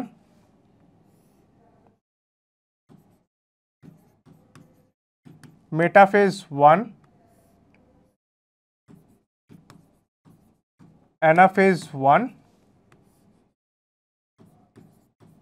টিলোফেজ 1। ক্লিয়ার? বেশ। আর প্রোফেজ মিওসিস 2 এর কি কি ভাগ রয়েছে? প্রোফেজ 2, মেটাফেজ 2, অ্যানাফেজ 2, আর একটা হচ্ছে আমার কাছে টিলোফেজ 2। তাহলে এই যে দুটো পর্যায় আমি দেখতে পাচ্ছি। ক্লিয়ার? এবারে এই টিলোফেজ 1 আর প্রোফেজ 2 এই দুটোর স্টার্ট হওয়ার আগে মাঝখানে তো একটা পর্যায়কে দেখা যায়, তাকে বলে ইন্টারকাইনেসিস। একে বলে ইন্টারকাইনেসিস, মানে মাঝখানে একটা ছোট করে সাইটোপ্লাজমের ডিভিশন হয়। আচ্ছা স্যার, টিলোফেজ 2 এর পরে কি আর সাইটোকাইনেসিস হয়? হ্যাঁ স্যার, হয়ে যাবে। মিওসিসের একদম এই দুটোর পরেতে আমি দেখতে পাবো যেটা, সেটা হচ্ছে সাইটোকাইনেসিস।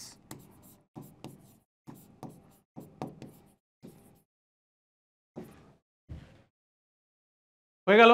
বেশ, अभी खत्म नहीं है, अभी रुको जरा और सुनो। প্রোফেজ 1 কে এর মধ্যে আবার 5টা উপদশা দেখতে পাওয়া যায়। কিরকম উপদশা? না, দশার ভেতরে আবার ছোট ছোট পরিবর্তন হয়, সেই জন্য একে আমরা উপদশা বলে থাকি। যেমন তার মধ্যে প্রথম যেটা, সেটার নাম হচ্ছে লেপ্টোটিন।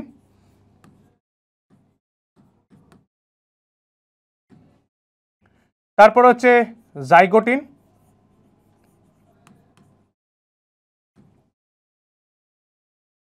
তারপরে প্যাকেটিন, তারপরে ডিপ্লোটিন, আর সবার শেষে ডায়াকাইনেসিস। ওকে, সবার শেষে ডায়াকাইনেসিস।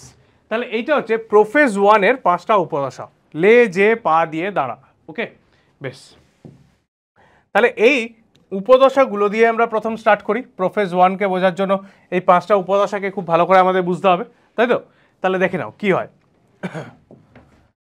প্রোফেজ 1 কে বোঝার জন্য প্রথম যে জিনিসটা আমাদেরকে দেখতে হয়, এ দেখো, প্রোফেজ 1 এর মধ্যে এই হচ্ছে আমার 5টা উপদশা। ক্লিয়ার? কি কি হয় স্যার?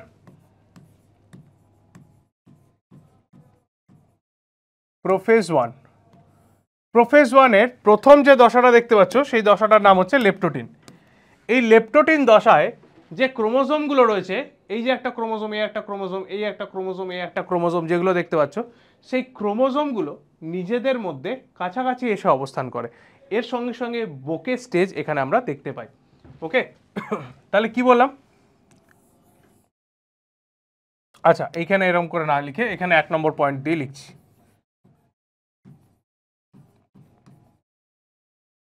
লেপ্টোটিন, লেপ্টোটিন দশায় বোকে স্টেজ দেখতে পাওয়া যায়,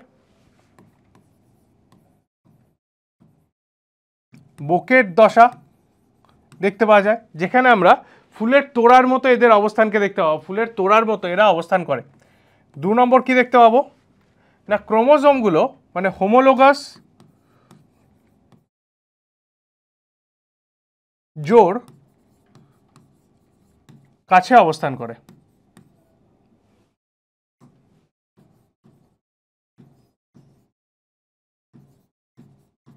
কাছে অবস্থান করে, ঠিক আছে? হোমোলোগাস জোড়গুলো কাছাকাছি অবস্থান করে। হোমোলোগাস জোড় কাকে বলে? হোমোলোগাস জোড় হচ্ছে যে যখন আমাদের দেহের মধ্যে যে 46টা ক্রোমোজোম রয়েছে তার মধ্যে থেকে 23টা ক্রোমোজোম মায়ের থেকে আসে, 23টা ক্রোমোজোম বাবার থেকে আসে। এই 23টা করে ক্রোমোজোম যখন পাশাপাশি অবস্থান করে তখন তাদেরকে আমরা বলি হোমোলোগাস জোড়। যেমন ধরে নাও, এই একটা ক্রোমোজোমকে দেখাচ্ছি, এই ক্রোমোজোমটা ধরে নাও বাবার থেকে আসে 1 নম্বর ক্রোমোজোম, ঠিক আছে? আর এরই পাশে অবস্থান করছে এই ক্রোমোজোমটা, এটা হচ্ছে মায়ের থেকে আসা 1 নম্বর ক্রোমোজোম। এই দুটো ক্রোমোজোমের পাশাপাশি যে এই অবস্থানটা, এই অবস্থানটাকে আমরা কি বলি না, এটাকে বলা হয় হোমোলোগাস পেয়ার।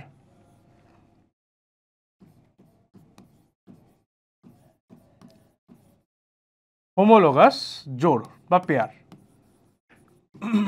ঠিক আছে? একে আমরা বলি হোমোলোগাস পেয়ার। তাহলে হোমোলোগাস পেয়ারিং এইভাবে অবস্থান করে। ক্লিয়ার? নেক্সট দেখো, লেপ্টোটিনের পরে জাইগোটিন বলে একটা দশা রয়েছে। লেপ্টোটিনের পরে জাইগোটিন বলে একটা দশা আমাদের কাছে রয়েছে। তাহলে এই জাইগোটিন দশায় কি হয়?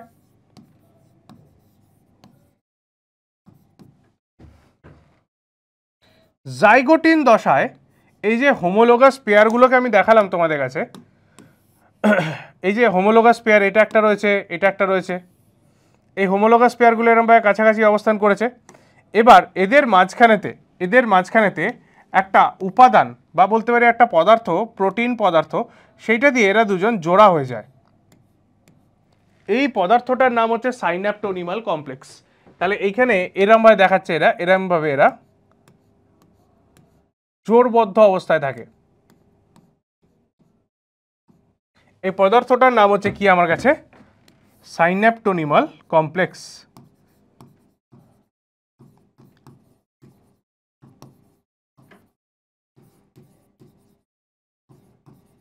ওকে, সাইন্যাপটোনিমাল কমপ্লেক্সের সাহায্যে এরা এইভাবে জোড়বদ্ধ অবস্থায় থাকে। নেক্সট, এবারে জাইগোটিনে এই গল্পটাই হয়। নেক্সট দেখো, জাইগোটিনের পর কি রয়েছে? প্যাকেটিন।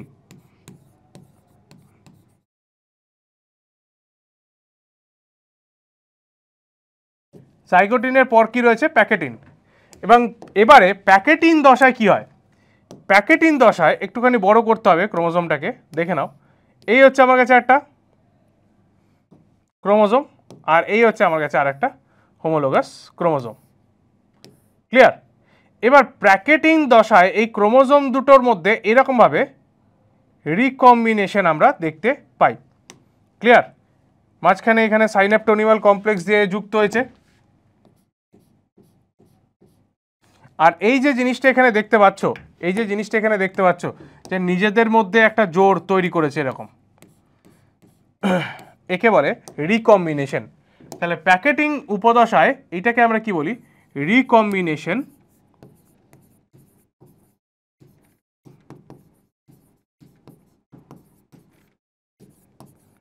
দেখা যায়, যার জন্য প্রকরণ হয়, ভেরিয়েশন বা প্রকরণ হয়। যে কারণের জন্য আমাদের প্রত্যেকের মধ্যে প্রকরণ দেখতে পাই সেটা হচ্ছে কি? এই প্যাকেটিন উপদশায় রিকম্বিনেশন হচ্ছে, তাই এই যে জায়গাটা দেখতে পাচ্ছ এটাকে বলা হয় রিকম্বিনেশন। এই রিকম্বিনেশন হচ্ছে, তাই এই জায়গাটা আমরা দেখতে পাই। তাহলে প্যাকেটিন উপদশায় রিকম্বিনেশন হয়ে গেল। ওকে, এরপরে যেটা রয়েছে প্যাকেটিনের পরে কি রয়েছে দেখো না, ডিপ্লোটিন এই জায়গাটায়। ওকে, এখানে ঢাকা পড়ে গেছে, এখানে লেখাটা নেই।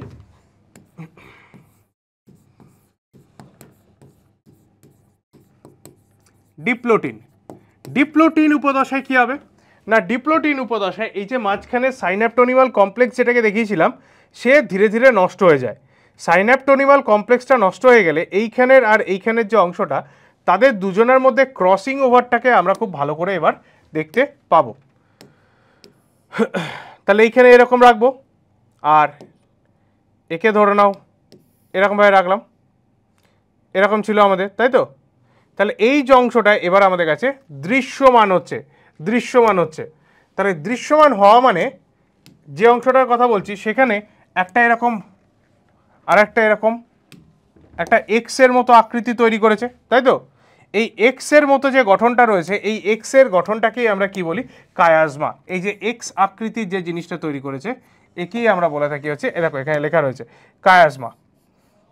ঠিক আছে, তাহলে ডিপ্লোটিনে কি লিখবো না, ডিপ্লোটিনে আমার ক্রসিং ওভার, ক্রসিং ওভার দেখা যায়। ক্রসিং ওভার শুরু হয়েছে কিন্তু আমার এইখানে, ঠিক আছে, প্যাকেটিনেতে আমার ক্রসিং ওভার শুরু হয়েছে, কিন্তু ক্রসিং ওভার দেখতে পাবো কোথায় না, ডিপ্লোটিন দশায়। ঠিক আছে, তোমাকে যদি জিজ্ঞেস করে রিকম্বিনেশন কোথায় হয় না, বলবে প্যাকেটিন দশায়। ক্লিয়ার? ক্রসিং ওভার কোথায় হয়, ডিপ্লোটিন দশায়। ক্লিয়ার? ওকে, ক্রসিং ওভার হয়ে যাওয়ার পরে, ক্রসিং ওভার হয়ে যাওয়ার পরে 5 নম্বর পয়েন্ট আমাদের কাছে কি রয়েছে দেখো, ডায়াকাইনেসিস। এটা কি স্যার না, এটা মেটাফেজ 1 এর দিকে চলে গেছে। মেটাফেজ 1 এ যাওয়ার আগে কি দেখতে পাবো না, ডায়াকাইনেসিস। বেশ, 5 নম্বর দশাটা 4, এখানে আমি 5 নম্বর দশাটা দেখাচ্ছি 5।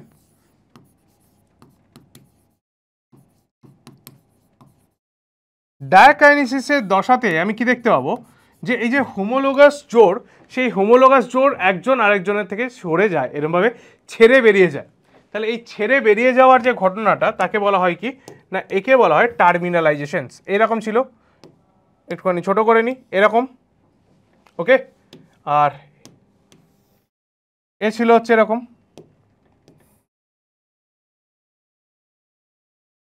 এবার ধীরে ধীরে দুজন দুজনার প্রান্তের দিকে এইভাবে চলে যায়। প্রান্তের দিকে যখন যায় তখন নিজেদের মধ্যে খণ্ডাংশ করে নিয়ে যায়, এর মধ্যে কিছুটা এর অংশ আর ওর মধ্যে কিছুটা ওর অংশকে নিয়ে যায়।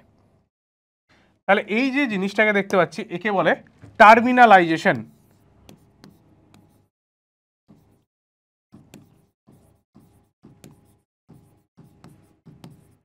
টার্মিনালাইজেশনস দেখা যায় কখন না, ডায়াকাইনেসিস দশায় আমি টার্মিনালাইজেশনসকে দেখতে পাবো। ক্লিয়ার?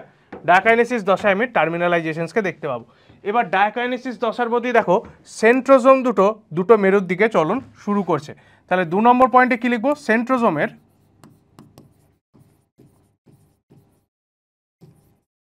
মেরুর দিকে চলন।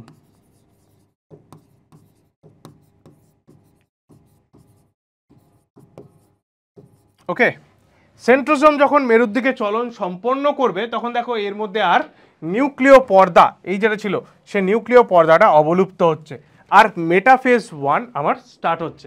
ক্লিয়ার? তো চলে এসো মেটাফেজ 1 এ। ক্লিয়ার? ফার্স্ট আমাদের কাছে কি এবার দেখব, মেটাফেজ 1। মেটাফেজ 1টা অনেকটা এইরকম ধরনের। দেখো এই মাঝখানে রয়েছে এই দুটো দিকে আমার সেন্ট্রোজোম, এই একটা সেন্ট্রোজোম, এই আর একটা সেন্ট্রোজোম অবস্থান করে আছে, এদিকেও এরকমভাবে রয়েছে। এদের নিজেদের মধ্যে এরকমভাবে বেমতন্তু দিয়ে যুক্ত। ক্লিয়ার? বেশ, এবার এদিক থেকে একটা বেমতন্তু, এদিক থেকে একটা বেমতন্তু আসছে, এদিক থেকে একটা এসছে, এদিক থেকে আর একটা এসছে। দুটো যে বেমতন্তু সেই দুটো বেমতন্তু কীরকম না, কীরকমভাবে যুক্ত হয়ে রয়েছে দেখো না, এইখানেতে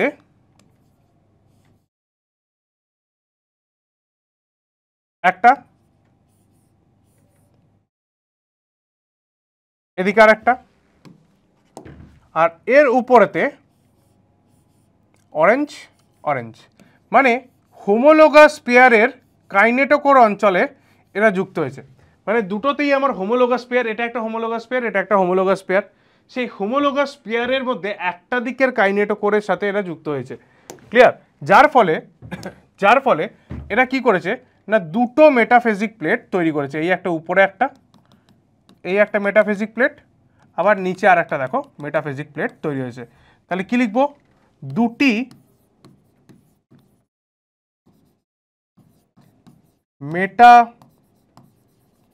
মেটাফেজিক প্লেট গঠিত হয়। দুটো মেটাফেজিক প্লেট এখানে আমি গঠিত হতে দেখতে পাচ্ছি। ক্লিয়ার? আর হোমোলোগাস এইখানে লিখছি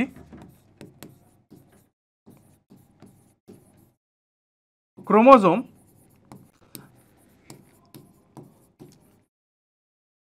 প্লেটে থাকে,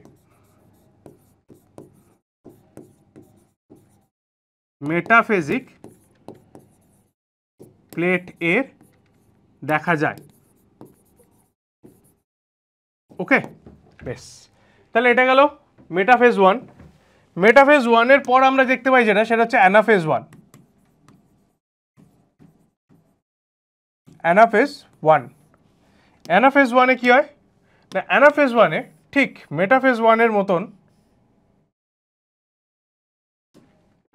এইরকম তো স্ট্রাকচারটা ছিল আমার কাছে। এর আগে যেরকম অ্যানাফেজ পড়েছি, অ্যানাফেজীয় চলন দেখতে পাওয়া যায়, তাহলে এখানেও আমরা অ্যানাফেজীয় চলন দেখতে পাবো।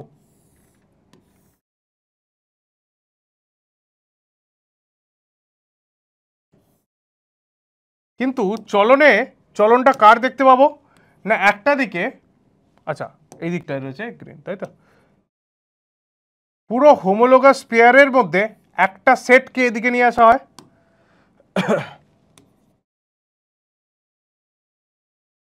এরম ভাবে।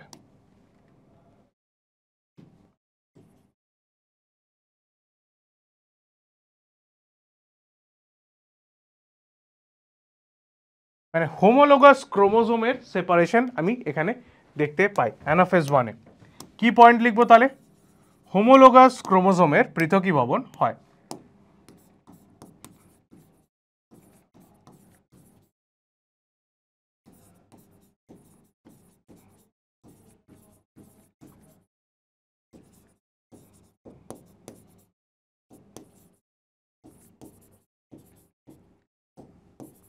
এইটা খুব ইম্পর্টেন্ট একটা কোশ্চেন। হোমোলোগাস ক্রোমোজোমের পৃথকীভবন কোন দশায় হয়ে থাকে? Anaphase one. Clear? Anaphase one complete হয়ে যাওয়ার পরেতে আমরা কি দেখতে পাবো না, টিলোফেজ ওয়ান। টিলোফেজ ওয়ান ঠিক একই রকম,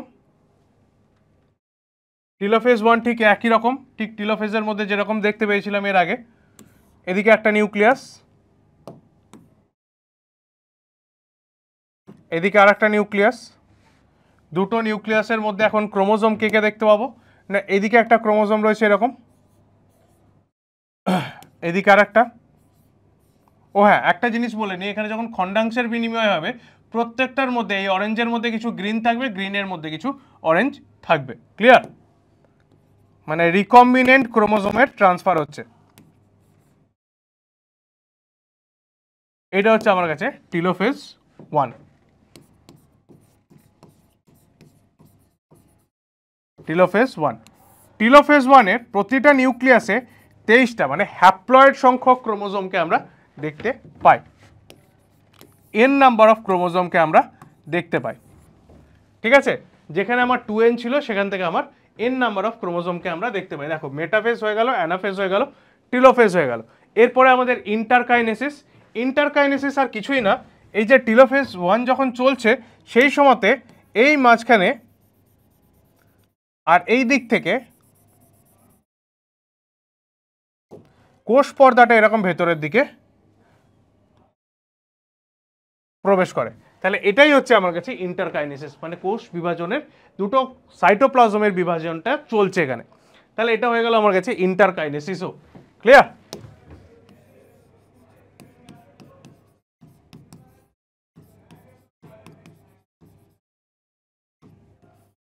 ক্লিয়ার?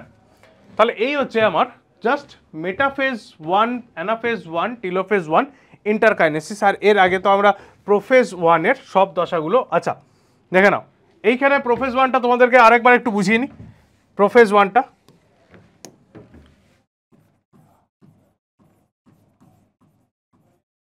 প্রোফেজ 1, আচ্ছা এখানে চলেছে রয়েছে, দেখো এটা প্রথমে এরকমভাবে অবস্থান করেছে, এটা হচ্ছে আমার কাছে নর্মাল কন্ডিশন। দেখো একসাথে হোমোলোগাস পেয়ারিং হচ্ছে, তাহলে প্রোফেজ 1-এ যখন হোমোলোগাস পেয়ারিং হয় তখন সেই দশাটাকে আমরা বলি লেপটাটিন, ঠিক আছে। এবারে হোমোলোগাসের মাঝখানে দেখো এরকমভাবে কিছু পিঙ্ক পিঙ্ক জায়গা রয়েছে, এগুলো হচ্ছে সাইন্যাপটোনিমাল কমপ্লেক্স, তাহলে এটা হচ্ছে আমার কাছে জাইগোটিন। জাইগোটিন জাইগোটিনের পরে দেখো এর পরে জাইগোটিনের পরে, ওকে,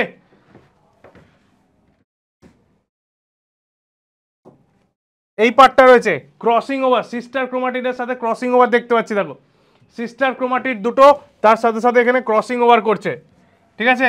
ক্রসিং ওভার কখন হয়? এটা হচ্ছে এইখানে রিকম্বিনেশন হচ্ছে, দেখতে পাচ্ছ না, তাহলে এটাকে বলবো আমি ডিপ্লোটিন, সরি প্যাকেটিন।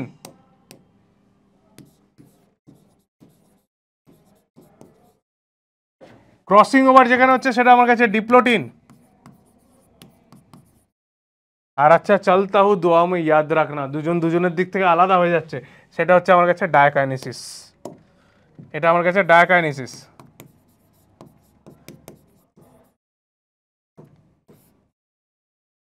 ঠিক আছে, আচ্ছা চলতা হু দোয়াও মে ইয়াদ রাখনা যখন আসবে তখন সেটা হচ্ছে ডায়াকাইনেসিস, দুজনে আলাদা হয়ে যাচ্ছে, টার্মিনালাইজেশন। তাহলে এটা হচ্ছে প্রোফেজ 1-এর যে 5টা উপদশা, সেই 5টা উপদশার কুইক এক্সপ্লেনেশন, ওকে বেশ। নেক্সট এবারে আমাদের কাছে কি রয়েছে না, এবারে আমার কাছে যেটা দেখতে পাবো সেটা হচ্ছে প্রোফেজ 2, মানে মিওসিস 2 স্টার্ট হবে। দেখো মিওসিস 2 নাথিং বাট মেটাফেজ, মানে mitosis cell division, same to same equal একই রকমের হয়। তাহলে এবার নেক্সট যেটা করবো সেটা হচ্ছে কি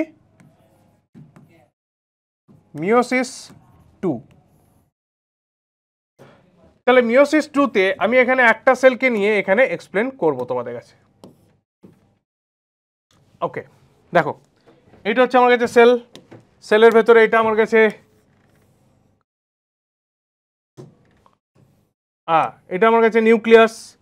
নিউক্লিয়াসের মধ্যে এখন আমি কি দেখতে পাচ্ছি, আগের পেজটাতে গেলেই দেখতে পাবে যে এইখানেতে আমার কাছে একটা গ্রিন আর একটা অরেঞ্জ ক্রোমোজোম এইভাবে রয়েছে, দুজনের মধ্যে রিকম্বিনেশন হয়েছে দিয়ে এইভাবে প্রেজেন্ট রয়েছে।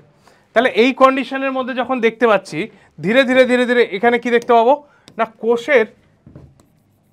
কোষ পর্দা, এই নিউক্লিয় মেমব্রেন সেইভাবে বিলুপ্ত হয়ে যাচ্ছে, সেইভাবে বিলুপ্ত হয়ে যাচ্ছে। তখন যখনই দেখতে পাচ্ছি এরভাবে বিলুপ্ত হয়ে যাচ্ছে, বাকি অংশগুলো ছোট ছোট ছোট ছোট ক্ষুদ্র ক্ষুদ্র ভেসিকেলে পরিণত হচ্ছে এরকমভাবে, তখন একে আমি বলবো প্রোফেজ 2।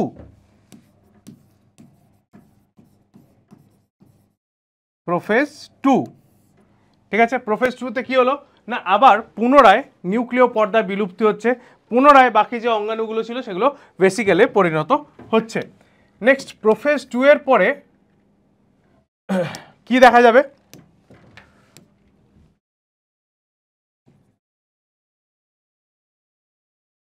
এই একটা ক্রোমোজোম আর এই একটা ক্রোমোজোম এরকমভাবে মাঝখান বরাবর অবস্থান করেছে।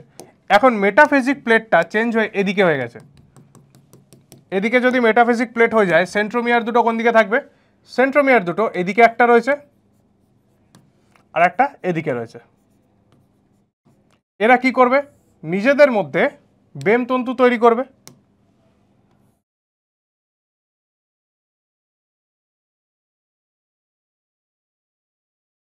এদিকে একটা জয়েন্ট, এদিকে একজন এরম বাই জয়েন্ট, ঠিক আছে।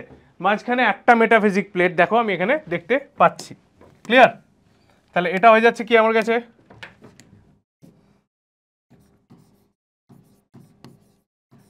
মেটাফেজ 2, প্রোফেজ মেটাফেজ হয়ে গেল।